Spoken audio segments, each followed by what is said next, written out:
The life of a Japanese kamikaze. The journey of a Japanese kamikaze pilot. He's just 19 years old.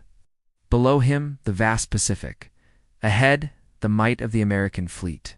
And in his hands, a machine that isn't built to return. He was a divine wind, a human weapon, forged to be his nation's last desperate hope, us. But as he flew towards his destiny, his thoughts weren't on the Emperor. They were on the memory of his mother's hand in his, and a promise he'd made to a girl he left behind. So what happens when a man who has been trained to die secretly wants nothing more than to live? Section 1. The divine wind, the word kamikaze, literally means divine wind. The name comes from the 13th century, when two massive Mongol invasion fleets were wiped out by typhoon storms. The Japanese believed were sent by the gods to protect them. Fast forward to the final, desperate years of World War II, with Allied forces closing in. Japan decided it needed another divine wind. Only this time, it would be young pilots, turned into human missiles in a last-ditch effort to sweep their enemies from the sea. Propaganda at the time painted a picture of fanatical warriors, honored to die for their emperor. But the reality, it was far more complicated.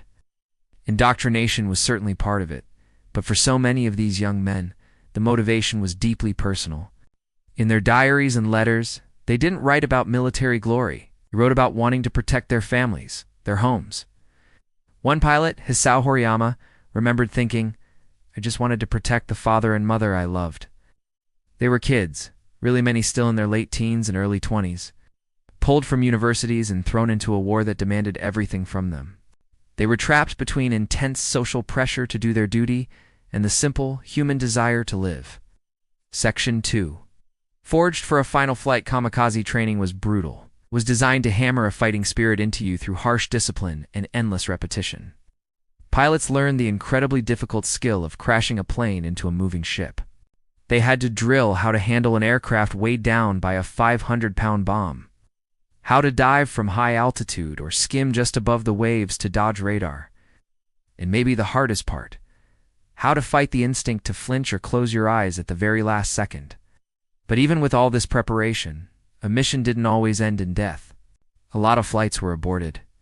Old, unreliable planes would have mechanical failures. Bad weather would roll in and hide the targets, forcing them to turn back. But returning wasn't a simple relief. One survivor, Ryuji Nagatsuka, described feeling an inexpressible shame. Pilots who made it back could face suspicion and accusations of cowardice, even when it wasn't their fault. Imagine the relief of being alive, poisoned by guilt and the terrifying knowledge that you'd have to go out and face it all over again. Section 3. Letters from the edge of life in the quiet hours before their final missions. These young men would sit down with a pen and paper, and their last letters. They give us a heartbreaking look at who they really were. What you find in these letters aren't fanatics. You find sons, brothers, and husbands completely torn apart by their fate. They apologize to their parents for not being better sons and thank them for a lifetime of love. Second Lieutenant Haruo Araki wrote to his young wife, "I feel as if my heart will break when I think of your long life ahead. Please somehow be strong in spirit and be happy." They even wrote to their children, trying to explain an impossible choice. One pilot wrote to his young kids, "Even though you can't see me, I'll always be watching you. Do not envy the fathers of others. Your father will become a god and watch you." These letters almost never mention the enemy or feelings of hatred. Instead, they're filled with love, with memories of home and a quiet resignation. They show men who had accepted death while still desperately clinging to the life they loved. As another pilot confessed, for someone who had a good life, it is very difficult to part with it. Conclusion. The kamikaze attacks created a special kind of terror for Allied sailors and became one of the most feared weapons of the Pacific War. For the pilots, that final flight was a chaotic blur of anti-aircraft fire and pure instinct. One survivor, Kaoru Hasegawa, was shot down and actually rescued by an American destroyer. He remembered his final moments as just a mix of exhaustion and a sense of duty. His story, and others like it, pull back the curtain on the human being inside the weapon.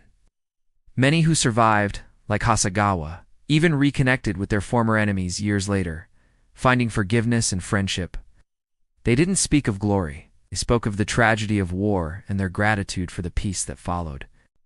So, the story of the kamikaze isn't a simple one.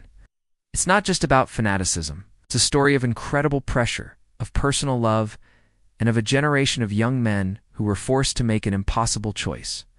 It's a brutal reminder that in any war, behind the grand strategies and political ideologies, there are always just people caught in the storm, each with their own secret hope to live. If this story changed how you see this chapter of history, we'd love for you to subscribe. We're always exploring the human side of these incredible events. Thanks for watching.